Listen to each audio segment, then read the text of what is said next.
And now it's time for Power of Prophecy with your host, former professor at the University of Texas at Austin, career United States Air Force officer, and best-selling author, Texe Marrs.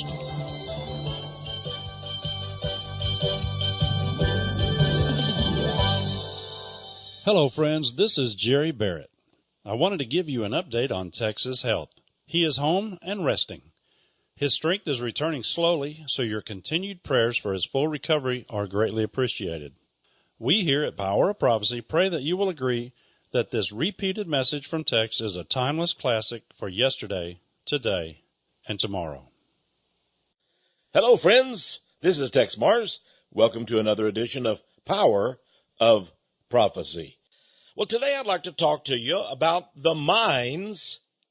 That's right, the minds and the souls of those men who rule over us secretly, the men and some women, of course, of the Illuminati. The Illuminati. You know, the very word Illuminati means those who believe they are illumined. They are of the light.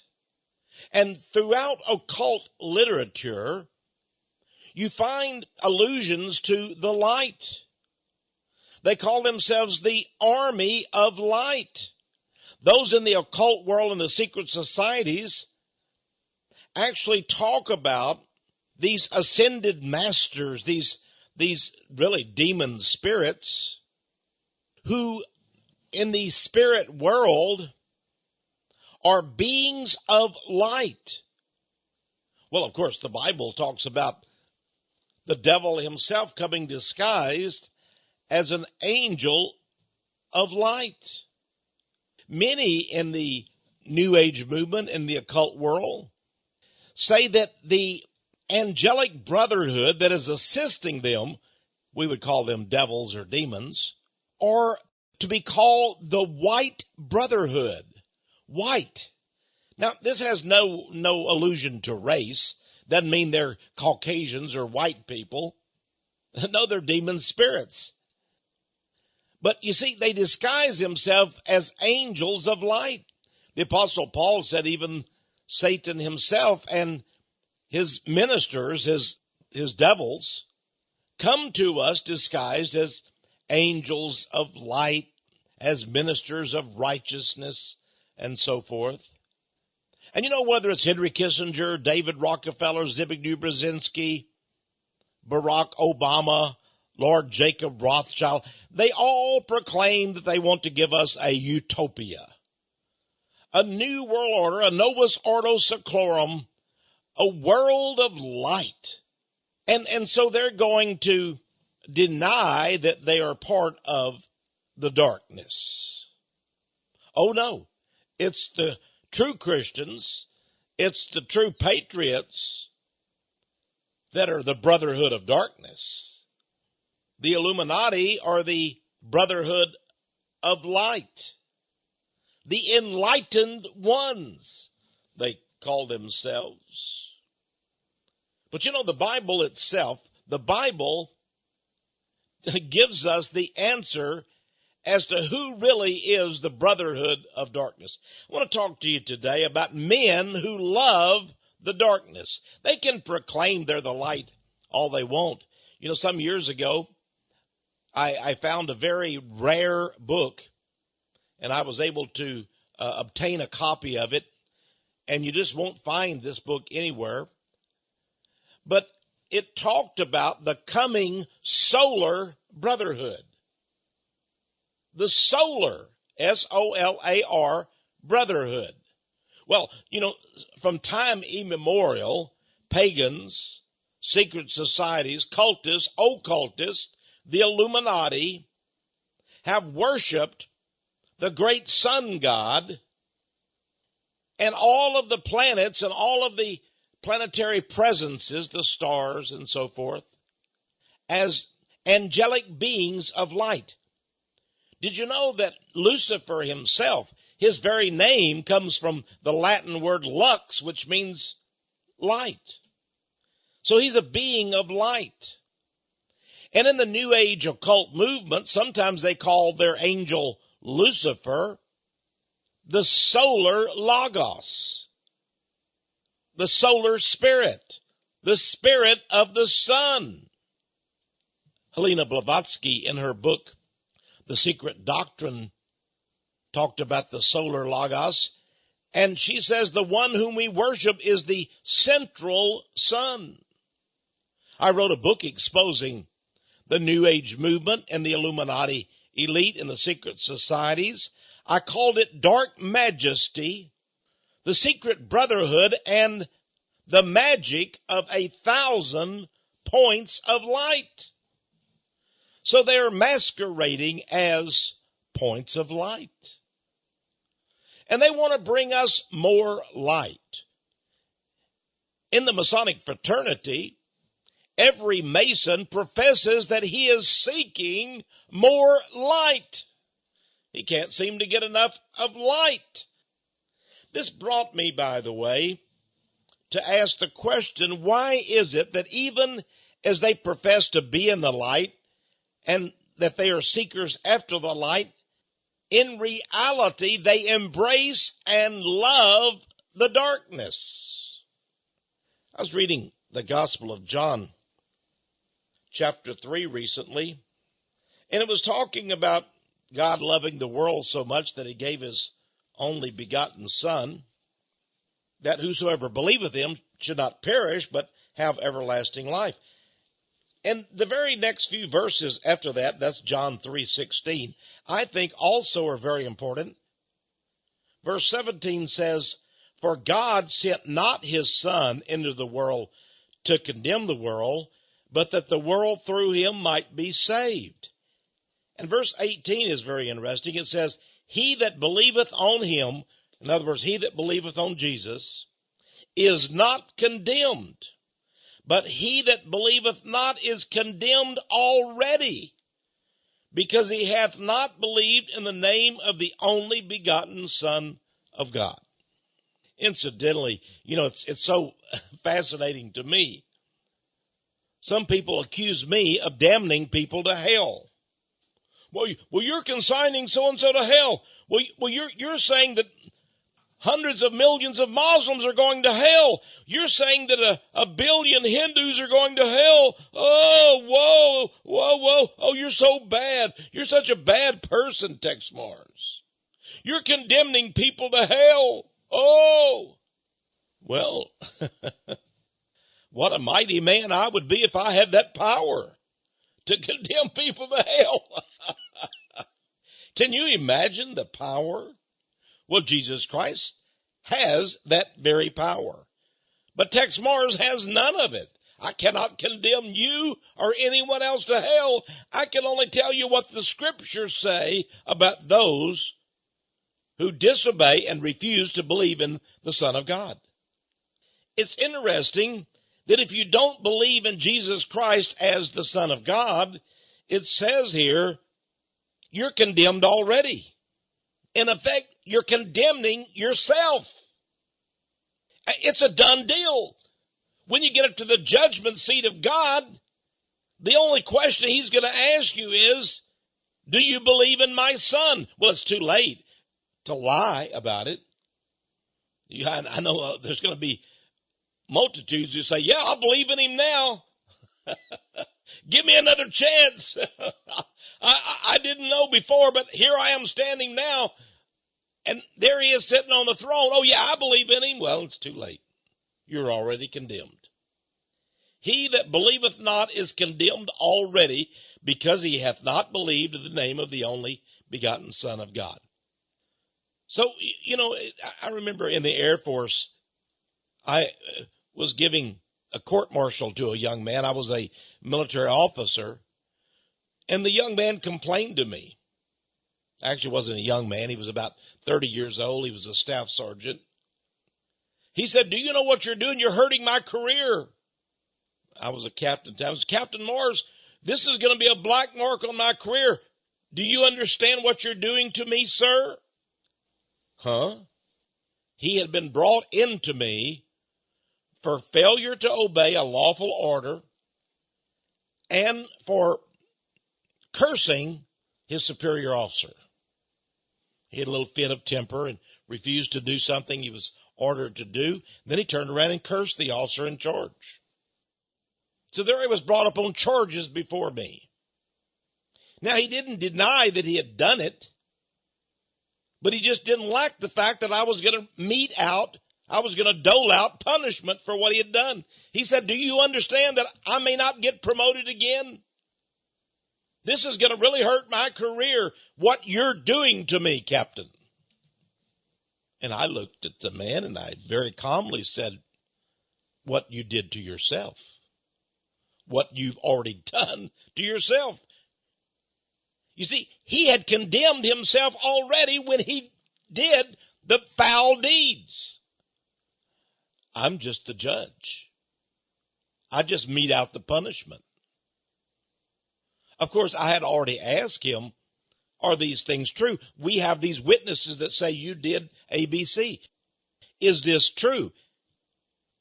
Well, yes, but. And then he didn't like it because he got punished. But he was the one who did it, and so I'm just simply fulfilling my duty. And of course, there are many people that they're mitigating circumstances or, I try, when I can, I tried to be as lenient and merciful as I could. But some people, this particular individual had been given several chances before until finally it was too late. Their only remedy was a court-martial. And that was very sad. But that's what happens.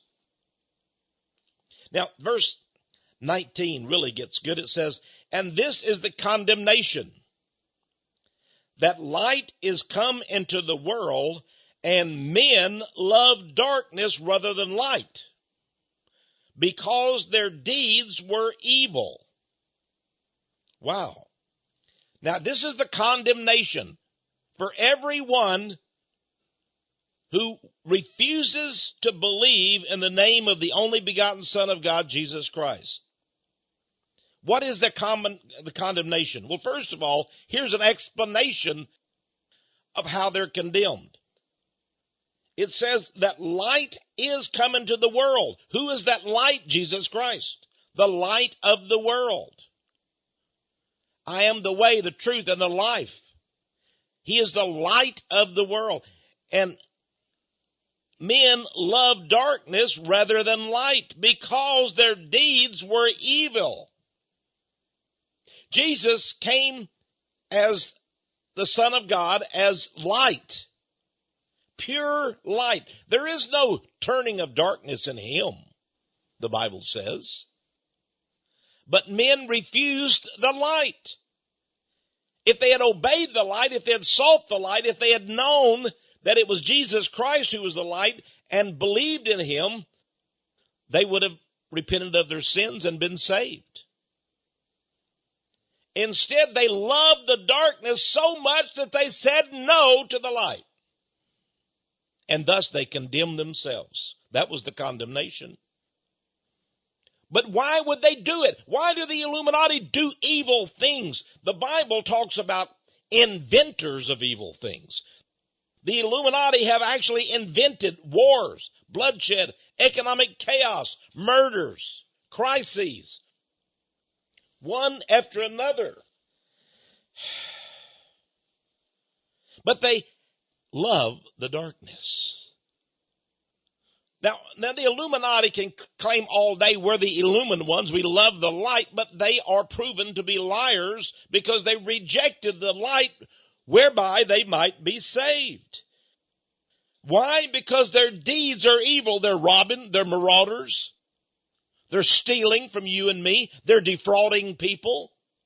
They're taking our money. They're taking our property. They're taking our wives. They're taking our husbands. They're taking our jobs. They're turning the world into a global plantation with us as the serfs and peasants. And they treat men and women unmercifully. And they give us vaccines that kill us on purpose. And they start revolutions and wars, and they torture people in gulag concentration camps. And I'm talking about the Illuminati throughout the ages. We can go all the way back to Adam Weishaupt, the founder of the Order of the Illuminati in 1776, to Barack Obama, who today still has, no doubt, tens of thousands of prisoners in American gulags, not only in Guantanamo Bay, Cuba, but throughout the world where we are torturing people. Many of them innocent, have done nothing, and we have no evidence against them. But we place them in chains and proceed to inflict pain and suffering because we have devil minds. These people that do such things. The Cheneys, the Obamas, the Bidens, the Rothschilds, the Netanyahus, the Ariel Sharons, the Sarkozys, the Blairs, the Browns, and all the others. The Condi Rices and the Hillary Rodham Clintons, monsters, depraved beings from the pit of hell because they're possessed. They love the darkness. Don't let them fool you for 1 minute. And men love the darkness rather than light because their deeds were evil. You see, light brings into pure focus a man's deeds. Shine light on something, you can see what's really going on. That's why they hate the truth. The words that you and I speak of truth, these men despise. I was recently reading in Canada, they have a human rights tribunal. And if you say anything negative or bad, even if it's true about Jews, or for that matter about any religion, Hindus, Muslims, you can be called up before the Human Rights Tribunal. And one of the directors of the tribunal was a little bit upset because people were being called, subpoenaed before the tribunal, and they were being demanded to explain why they had been exposing Zionists and what Israel was doing to the Palestinians and so forth. And the men who were being called up before the tribunal said, well, I have evidence here that what I say is true. Well, the Canadian Human Rights Tribunal got furiously angry. How dare you bring truth before us? We don't want to hear the truth. We just want to know, did you say these things? Well, yeah, but they're true. Well, we don't want you to say them, whether they're true or not. Did you know that the Human Rights Tribunal has now asked one of the top officials, has asked the Parliament of the nation of Canada to outlaw truth? If, for example, you believe maybe the Holocaust didn't happen the way that the Jews say it happened, and let's say you present forensic evidence that gas chambers didn't kill so many or whatever, and you have the audacity to come before the Human Rights Tribunal of Canada, and by the way, they're doing the same thing in the court system in today's so-called Democratic Republic of Germany, and you try to present your evidence, and it's true, they say truth is not a defense. And this is what they're going to do with these hate crime laws that they're passing in America or trying to get passed. They're going to make it so that even if you tell the truth, it's not a defense. If you say something bad about someone else's religion, the Muslims, the Hindus, the Buddhists, the witches, the Jews, it doesn't matter if it's true. They just don't want you to say it. You see, they hate, they despise, they loathe the light.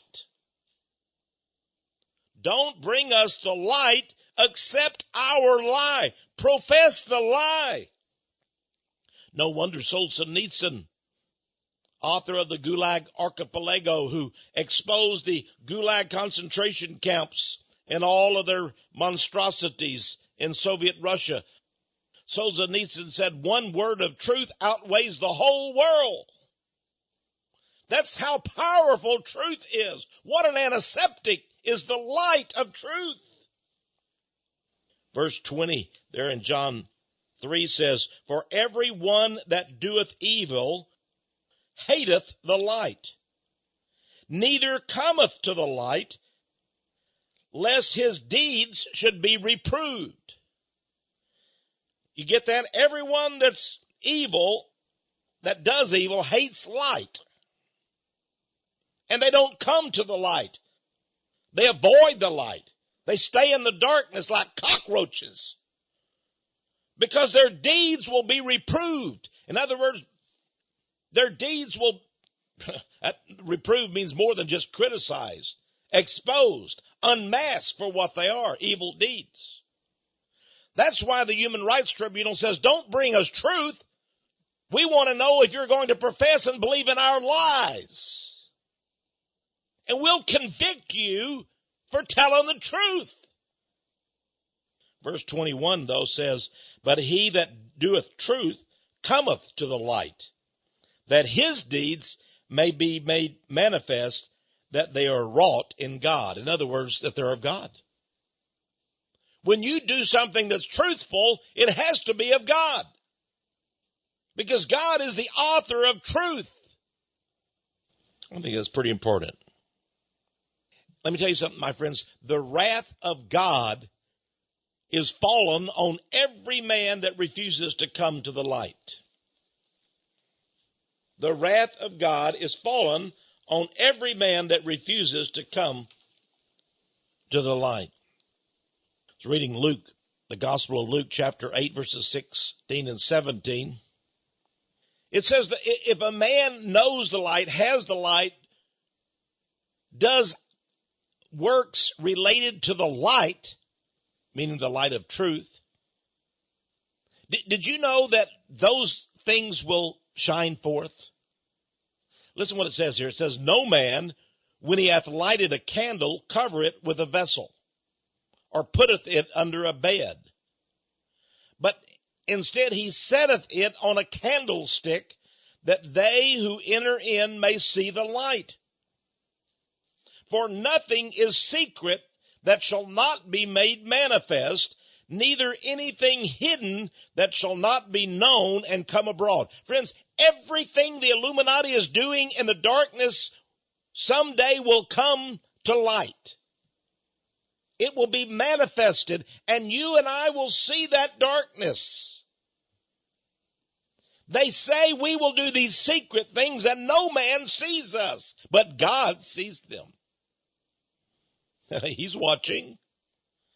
And sometimes God, in his good pleasure, lets you and me open up the veil of darkness just a bit and peer inside, and we can see what's going on. I love in the Bible where Ezekiel didn't know what was going on behind the wall in the temple. Temple seemed like a holy place, a wonderful place. All these elders of Zion, oh, they were so holy and righteous, and just like so many pastors and televangelists today. And they quote the Bible, and they say this, and they tell you if you give $1,000 to their ministry, God will pay you back 100-fold, and on and on. And they look so holy, but they're putrid and they're dirty inside. They're just like whited sepulchres, whited corpses. They're like mummies. Take a dead man from ancient Egypt, take off the white tape that they roll the mummies with, and what do you find? Putrid, decayed, moth-eaten bodies. Because all of our bodies are going to go back to dust someday, and only the spirit is going to go into another realm, either to be with God in heaven or down to be with the devil in hell. If you love the darkness so much, my friends, you're going to have a whole eternity of it. Well, some say, well, that's not a bad idea. That's what they say now. You know, Milton wrote his famous book, Dante. It says, better to reign in hell than to serve in heaven. I've heard rock and roll groups say that. It's better to reign in hell than to serve in heaven. Well, first of all, dear friends, that shows you they don't want to serve God anywhere, on earth or in heaven. They don't want to serve. They don't want to obey God. They want to do their own thing. They want to do as they will. But what a fallacy to think you're going to reign in hell. So you die and you go to hell. You think the devil's going to say, come, my son, sit on the throne I prepared for you? Are you kidding me? You better read the story of Lazarus and the rich man that Jesus gave. You know, the rich man died. He had a life of ease. He had a life with luxury and everything he wanted right here on this earth. But when he died, he was in hell. And it was a bad place. And it was a burning place. And he was suffering miserably. And he had great pain. And he begged, please. If I could only have a little bit of water, my tongue is so parched from this fiery place. And please go tell my dead relative, my living relatives don't live the way I did, or they'll end up here too in this hellish place. Wouldn't any picnic down there, my friends? There's no mansions in hell. There's no fun times anymore. There's no pleasures. There's no alcohol in hell either. There's no sex in hell either. There is burning and torment. Now, some people say, well, I don't think a loving God would ever send man to such a place where he would be tormented forever and ever. I don't care what you think. It's what it says in the Bible. I know a lot of people say, well, Tex, you have to understand the word forever and ever really doesn't mean forever and ever. Oh, shut up. What it says is what it says. You'll be tormented forever and ever in a burning hell. Well, I just can't believe that. I don't care. You please listen to me very carefully for just a quick moment. I only care what God says. What you say, what I say means absolutely zilch, nada, nothing. Zero. Because I believe him. You're not going to reign in hell. You're going to suffer in hell. You don't want to serve in heaven? Then suffer in hell. Why do the Illuminati do the evil things they do? When we come back, I'm going to tell you about a book by Robert Anton Wilson called The Mask of the Illuminati. I think he had the understanding. He wasn't a Christian, but he wrote this little novel, Mask of the Illuminati. I think he knows why the Illuminati do the evil things they do. I want to tell you a little bit about Ayn Rand. You know, she wrote the book Atlas Shrugged, The Fountainhead. She's very popular today, Ayn Rand. Ayn Rand, I'll tell you about her a little bit, and one of the Rothschilds. And we've got so much more for you. Please stay with us. You're listening to Texe Marrs. We're talking about men who love the darkness. Why do they do it? Right here on Power of Prophecy.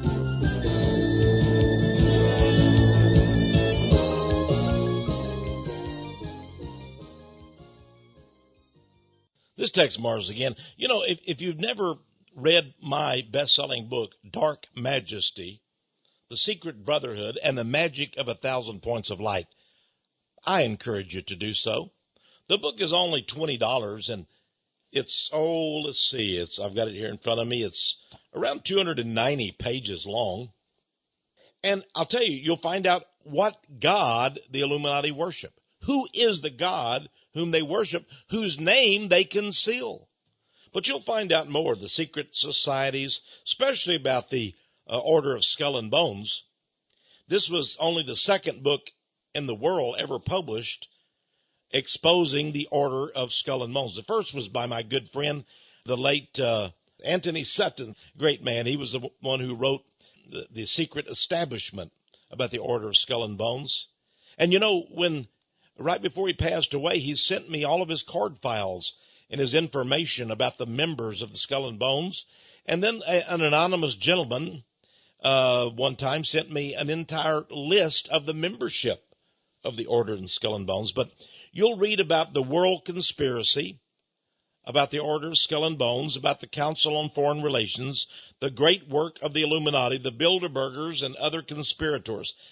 Dark Majesty is the title of the book by Texe Marrs.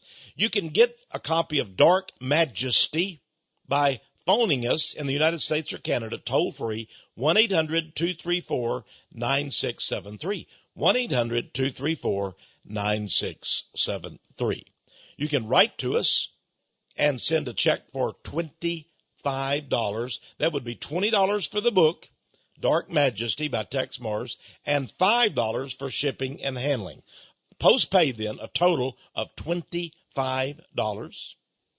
To do so, just send us a check or money order or cash to Power of Prophecy, 1708 Patterson Road, 1708 Patterson Road, Patterson Road, Austin, Texas, 78733. That's 78733. Now, of course, all of our books are available on my website, my internet website, powerofprophecy.com. That's all one big word now, run together, powerofprophecy.com. And you can order Dark Majesty. All right, let's return to our regular program now. We're talking about Dark Majesty, about men who love the darkness. Why do the Illuminati elite do evil things? You know, I believe it's because they're rebels. They're in rebellion against God. They don't want to serve God. The Apostle Paul said that rebellion against God is the same as the evil of witchcraft. If you're in rebellion against God, you're nothing but a witch. You can say, oh, I don't believe in spells or potions, and I don't do all those things that witches do and cook up, bruise, legs of toads and noses of some grasshoppers and put them in a big pot and boil them and say a magic incantation. No, you may not do that. But in your simple little rebellion against God, that's the same as witchcraft, the Apostle Paul said. God doesn't find any difference with it. There's a man named Saul Alinsky. He's dead now. He's in hell. But he came from the city of Chicago in Illinois. And he wrote a book that was used by Hillary Rodham Clinton and Barack Obama and Bill Ayers and thousands of occult liberals have used that book, Rules for Radicals. Hey, that's what Barack Obama says he used as a community organizer. He used Saul Alinsky's book, Rules for Radicals. Hillary Clinton says it's one of the books that greatly impacted her life. One of the top 3 or 4 books that she ever read that had such an effect on her mind. I find that interesting because Saul Alinsky, in his book, Rules for Radicals, has a dedication page. Would you like to know, dear friends, who Saul Alinsky, this Jewish Chicago radical, in his book, Rules for Radicals, a book embraced by Barack Obama and Hillary Rodham Clinton, would you like to know who he dedicated his book to? Well, I'll just tell you. Lucifer. It's right there in the book. He dedicates the book to Lucifer. Why? Because he says Lucifer was the first great rebel. Alinsky is teaching people in his book how to be in rebellion against authority. And he dedicates his book to the first great rebel, Lucifer. Wow. I guess he would agree then with Dante, the play written by Milton, better to reign in hell than to serve in heaven. But of course today, he's serving in hell. He's serving the devil big time in a burning, fiery, hideous place. Well, what really was Alinsky all about? What is Obama and Clinton all about? What was Bill Clinton about when he flouted convention and tradition and had sex, even using a cigar with a young woman, an intern in his office, and then claimed he didn't see how that had anything to do with the character needed to be president of the United States? That's what all of his defenders said. They're all a bunch of rebels, radicals. And I believe they would agree with Aleister Crowley, the British Satanist, who said, "Do as thou wilt shall be the whole of the law." In fact, that's the number one commandment. That's the whole commandment. You know, Jesus said the greatest commandment of all is to love God with all your heart, mind, and soul. Well, they say our greatest commandment is to do as you want. Do as thou wilt shall be the whole of the law. That's what Aleister Crowley, the late infamous British Satanist, who pridefully called himself the B666, stated. That's the one cardinal commandment that satanic rebels agree to. Anton Zander LaVey, another Jewish radical, who founded the Church of Satan in 1966, and who wrote it's still one of the best-selling books in the world, the Satanic Bible. He has the 10 Commandments for Satanists in his book. But he said the greatest is simply, do as thou wilt shall be the whole of the law. LaVey agrees with that statement by Crowley then. You know, some years ago, a man named Robert Anton Wilson, I believe he's passed away now, but he wrote a number of novels and even nonfiction books on occultism. And he was not a Christian, unfortunately. But he wrote a little book that I found quite fascinating and interesting. It was entitled Masks of the Illuminati. Masks, M-A-S-K-S, of the Illuminati. Had a lot of interesting information, and even though it was a novel, it was a fiction novel. But he had done some of the research, obviously, and he knew what they really believed. In one key passage, he gives sort of the main doctrine, the real doctrine of the satanic rebels. In the novel, a man named Jones is speaking to another character named Sir John, the main character. And Sir John's mind is sent reeling by what he reads that's given to him by this man. And by the way, supposedly, this is a summary of a group called the Ordo Templi Orientis, the Order of Oriental Templars, which is, a satanic secret society. And they had rules. They have commandments, a way of behaving. And supposedly in this novel, Mask of the Illuminati, to become a member of this secret society or occult society known as the Ordo Templi Orientis, you must sign 3 copies of a very peculiar document. And here's what the document says. It says, first, there is no God but man. Man has the right to live by his own law. Man has the right to live in the way that he wills to do.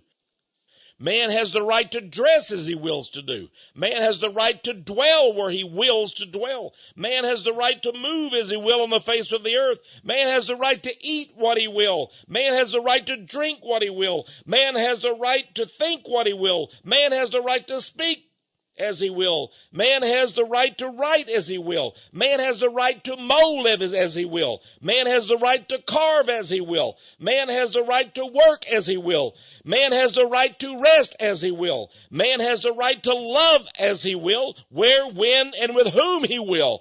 Man has the right to kill those who would thwart these rights. Back in the 60s and 70s, they gave us sort of a shorthand statement of this very code.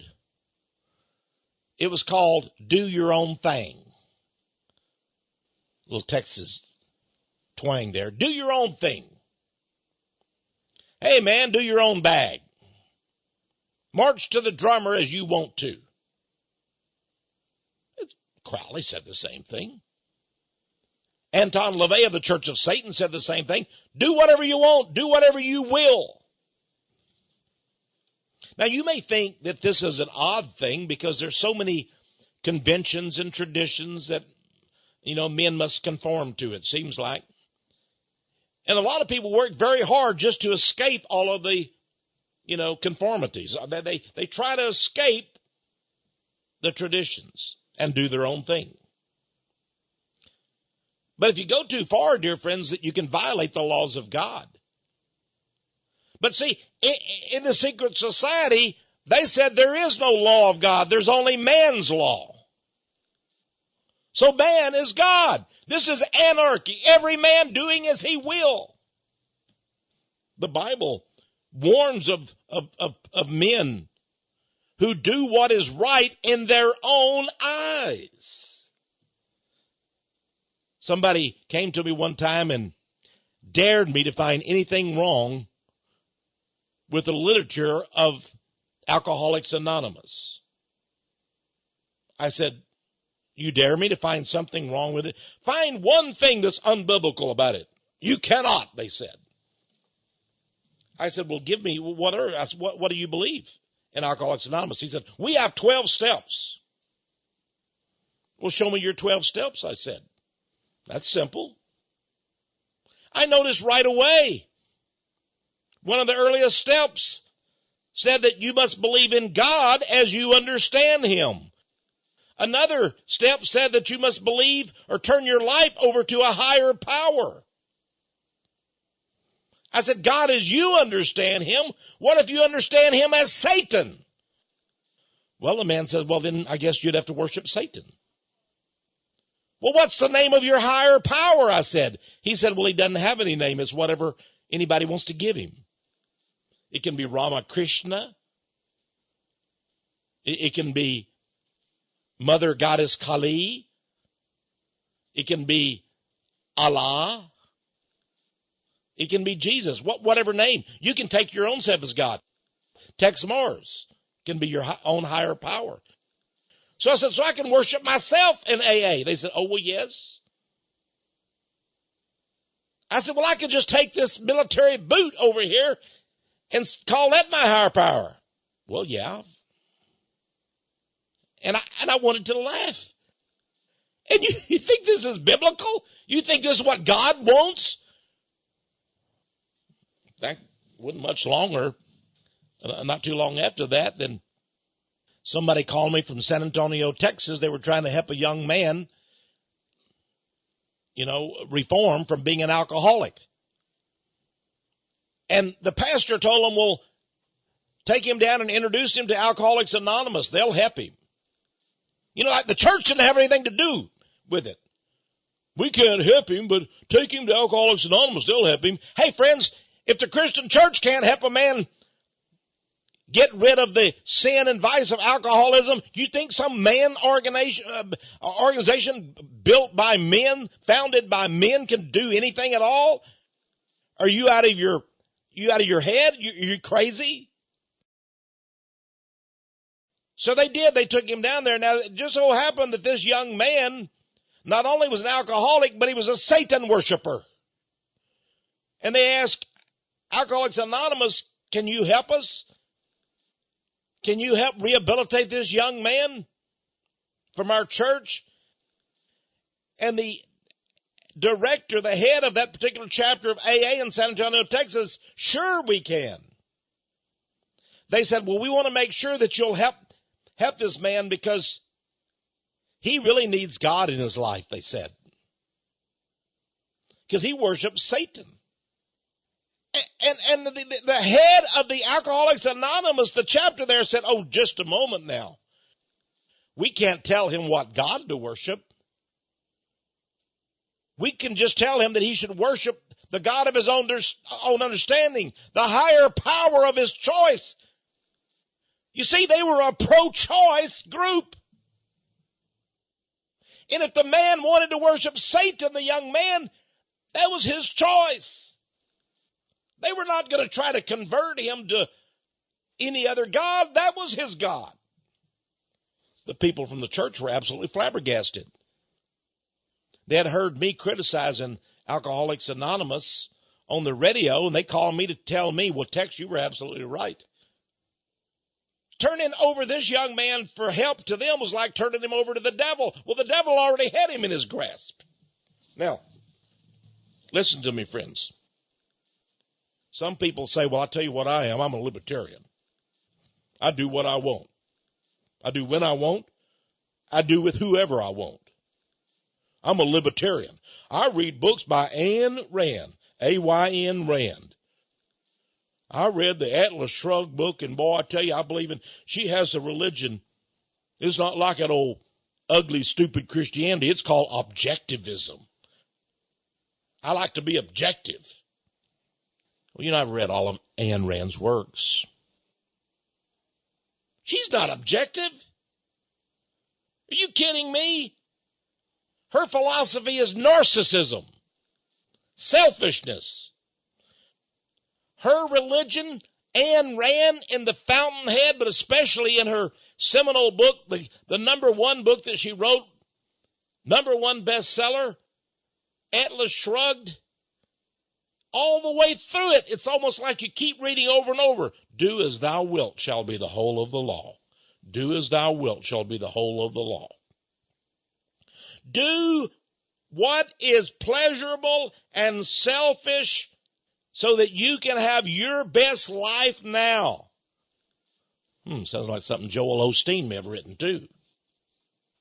There's no such thing as altruism. Follow your own selfish ends. Objectivism. That's her philosophy. Recently watched a movie, Wanda and I, about Ayn Rand, and evidently it was a true movie. It really showed her everything from her sexual wickedness. She had a swinger lifestyle. Tried to steal other women's husbands. For a while, she had an affair with a Rothschild. Felipe, they Rothschild. When she died, they laid her body in a coffin in this room, and people, that just almost worshipped Ayn Rand and her writings came and saw her coffin. And right beside the coffin, I'm telling you the truth, they had a great big poster made up. And it had a symbol on it. And when you ask, I guess you'd call him the funeral director or whatever, the people that were there, why do you have this symbol on a poster, on the easel, or right there, right by her coffin? They said, well, that's what she believed in. That's what she wanted. That symbol signifies what she believed in. Friends, would you like to know what that symbol was at her funeral or service? She didn't really have any service because she didn't believe in heaven or hell.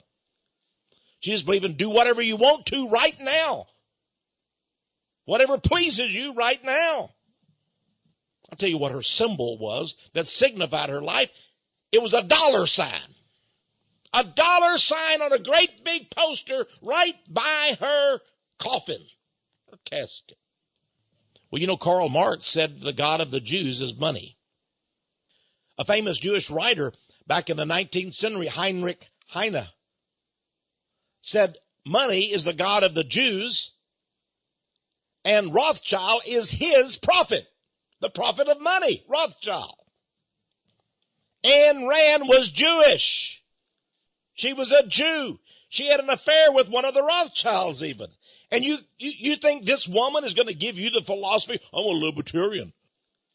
Well, even Ron Paul was once a libertarian. I believe in rugged individualism, doing whatever you want. Well, the head of the Church of Satan believed that. Saul Alinsky, who dedicated his book to the first great rebel, Lucifer, believed in that. And friends, that's Lucifer's doctrine. And that's the Illuminati's doctrine. Robert Anton Wilson was correct in his book, Mask of the Illuminati. That is the satanic doctrine.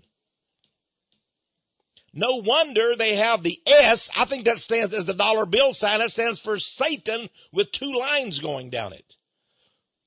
What do those two lines stand for? I think one stands for the Father, one stands for the Son.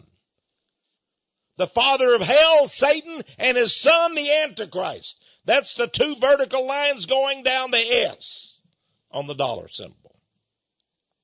By the way, Ayn Rand's real name was Rosenbaum. Rosenbaum. You can read about that in Wikipedia or any other encyclopedia.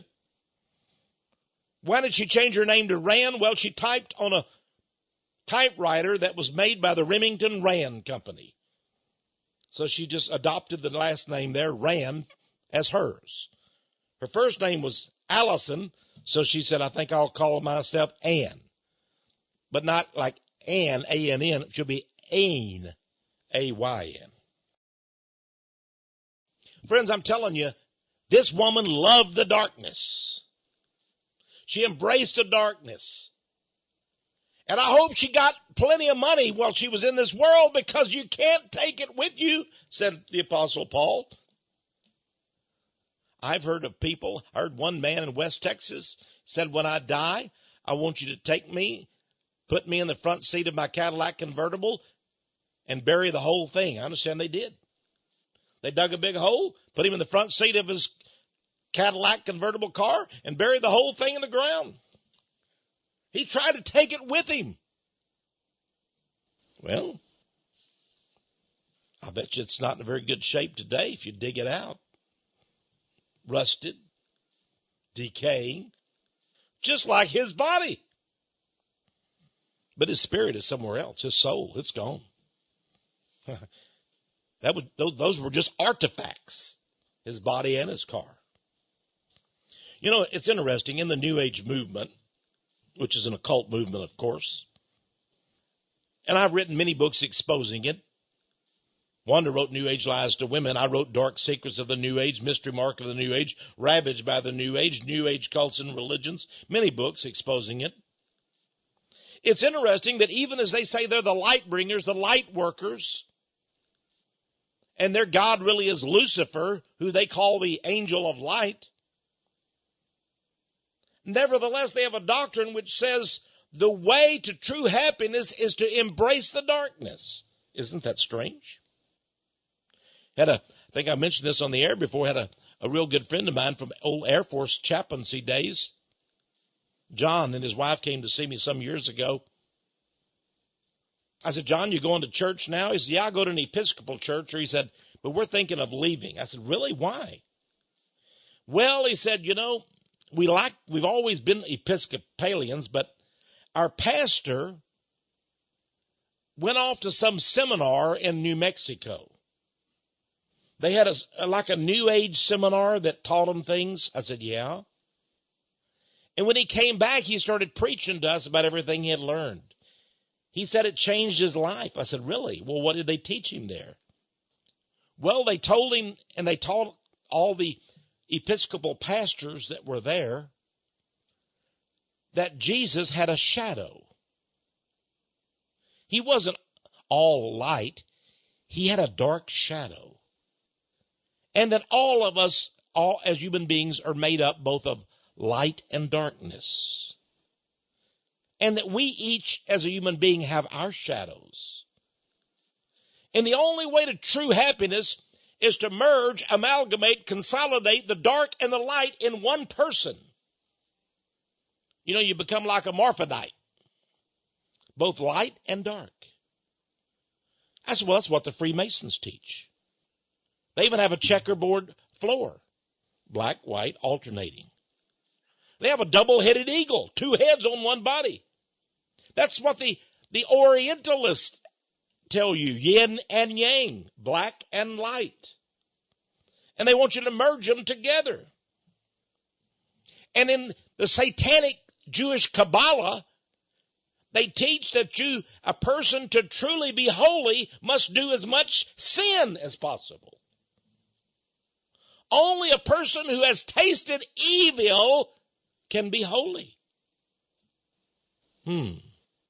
To taste the maximum of evil brings purity. Well, I guess Lenin and Trotsky and Stalin and Hitler and all the other monsters of history, they've been pure people then, obviously. You see, this is what the occultists do. They hide things. They seek to embrace the shadows, the darkness. No wonder our dollar bill hid a secret obverse side or reverse side. Everybody thought until 1935, well, the Great Seal of the United States is the eagle with a star on top of it, the six-pointed star, which is a story in itself. Look at your $1 bill. On the right-hand side, you have the Great Eagle of the United States and the six-pointed star over its head, and that's called the Great Seal of the United States. But nobody knew that there was a hidden reverse side of it. And on 1935, Franklin Roosevelt, on the advice of his Secretary of Agriculture, of all people, Henry Wallace, who like FDR was a high-level Freemason, they put the Masonic symbol, which was the reverse side. Our founding fathers gave us a reverse side, a hidden side of our Great Seal. And the Great Seal tells you what the country stands for. Now, the eagle supposedly is a sign of God. But on the reverse side, there's the all-seeing eye of Osiris, the sun god of Egypt, and the pyramid of Egypt, and the inscription in Latin, Novus Ordo Seclorum, or New World Order. 1935. It came out of the dark. Inventors of evil things. What are we to do about these things, dear friends? Well, I think Jesus said it best. He said, if thine eye be single, then your whole body will be full of light. Be single-minded in your devotion to God, dear friends. Let God live through you. Let him inhabit your body, and your body will indeed. Your mind, your heart will be full of light, as he is the light. I love what Jesus said in the Garden of Gethsemane. Not my will, but thine, O Lord. That's the will that we need to seek. That's the light of the world. It can change a man or a woman forever. And only that light can bring true happiness, true joy forever and ever. Well, this is Texe Marrs. You've been listening to Power of Prophecy today. It's been a pleasure to be with you. And my hope, my prayer is that you'll be with us each week and discover the power of prophecy.